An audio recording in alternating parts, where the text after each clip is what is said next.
बिस्मिल्लाहिर्रहमानिर्रहीम। हजूर सल्लल्लाहु अलैहि वआलिहि वसल्लम की नबूवत का दावतनामा पढ़कर हरकुलियस ने क्या कहा। हज़रत मोहम्मद सल्लल्लाहु अलैहि वआलिहि वसल्लम के दौर में अरब एक गैर मुहज़्ज़ब कौम की जगह थी, जिसमें बुनियादी इख्तियारात भी नहीं थे। जब हज़रत मोहम्मद सल्लल्लाहु अलैहि वआलिहि वसल्लम ने इस्लाम की दावत देना शुरू की तो उन्होंने लोगों को बताया कि वो बुतों की पूजा से दूर रहकर एक अल्लाह की इबादत करें। आप सल्लल्लाहु अलैहि वसल्लम ने दुनिया के मुख्तलिफ ममालिक के बादशाहों और हुक्मरानों को दावतनामे भेजे और उन्हें इस्लाम कबूल करने की दावत दी। मुतअद्दिद खतूत पर मुस्बत रद्द-ए-अमल सामने आया, जबकि दीगर ने मुस्तरद कर दिया था। मुतअद्दिद जगहों पर सहाबियों के साथ बदतमीज़ी और बुरा सलूक किया गया, लेकिन नबी सल्लल्लाहु अलैहि वसल्लम इन हालात से परेशान नहीं हुए, क्योंकि वो लोगों को सही राह की तरफ राग़िब कर रहे थे और कुछ भी उनको इस्लाम की तबलीग से रोक नहीं सकता था। हरकुलियस उस वक्त रोमन सल्तनत का बादशाह था और उस वक्त अपने दरबार में फ़ारसियों पर अपनी फ़तह का जश्न मना रहा था। तब ही हजूर सल्लल्लाहु अलैहि वसल्लम का पैगाम लेकर कासिद हरकुलियस के दरबार में पहुंचा। हरकुलियस के मुतरजम ने इस ख़त को पढ़कर हरकुलियस को सुनाया। तब हरकुलियस ने उसकी अदालत में मौजूद अफराद से पूछा कि इस वक्त इस शहर के अंदर कोई अरब के शहर का कोई शख्स मौजूद है या नहीं। अबू सुफियान कबीला कुरैश का पेशवा था और नबी सल्लल्लाहु अलैहि वसल्लम का दुश्मन था। उस वक्त रोम में तिजारती सफ़र पर था, जो अपने साथियों को लेकर उसके दरबार में पेश हुआ। हरकुलियस ने अबू सुफियान से पूछा, मोहम्मद किस ख़ानदान से ताल्लुक़ रखता है?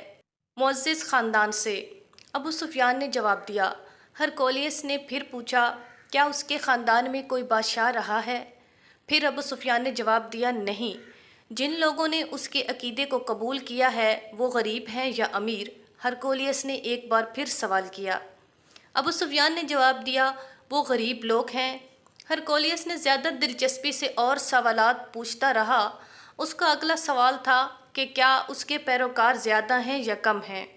अबू सुफियान ने जल्द ही जवाब दिया कि बढ़ते जा रहे हैं। क्या तुमने उसे झूठ बोलते सुना है? हरकुलियस ने पूछा। नहीं।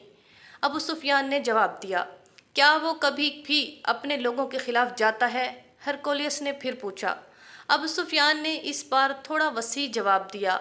हमारे और उनके दरमियान जंग के बाद मुआहदा हुआ है, लेकिन अब देखना है कि मोहम्मद सल्लल्लाहु अलैहि वसल्लम उसको पूरा करते हैं या नहीं।